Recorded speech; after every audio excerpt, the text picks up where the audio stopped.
আরব আমিরাতে প্রবাসীদের জন্য এই ভিডিওটা। আরব আমিরাতে যদি আপনি পাসপোর্ট রিনিউ করতে চান তাহলে আপনার করণীয় কী? আপনি আপনার পাসপোর্ট মেয়াদ 3 মাস আগে আবেদন করতে পারবেন।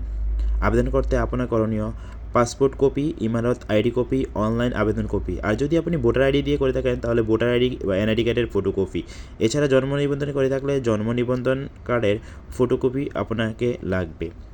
তো আবেদন ফি একটা নির্ধারিত আছে, এটা হচ্ছে বাংলাদেশ এম্বাসি। এখানে আমি এখন যাব, যে নির্ধারিত ফি হচ্ছে 205 টাকা। তবে পেশা এবং কাজের উপর ভিত্তি করে সাধারণত টাকা বেশি হতে পারে, তাই আপনি টাইপিং সেন্টারে গেলে সেখানে 20 দিরহাম দিলে আপনার আবেদন করে দিবে। এছাড়া আপনি তথ্য জানতে চাইলে এর ভিতরে এই যে আমাদের বাংলাদেশ এম্বাসি, এই এম্বাসির ভিতরে তথ্য সেবা কেন্দ্র আছে, আপনি জিজ্ঞেস করলে আপনাকে সাহায্য করবে। এছাড়া যে জিনিসটা আপনার খুবই জরুরি, আপনার অ্যাড্রেস, নাম, ঠিকানা এবং এই পাসপোর্ট নাকি এমআরপি করবেন 5 বছর না 10 বছর, এগুলো চেক করবেন। ভিতরে অনেক বিজি ছিল আর আমার কাজটা 1 ঘন্টা 25 মিনিটে হয়ে গেছে। তো সবাইকে ধন্যবাদ। মনে রাখবেন আপনার একটু ভুলের জন্য অনেক কিছু হতে পারে। সবাই ভালো থাকবেন। সকল প্রবাসীকে সালাম, আসসালামু আলাইকুম।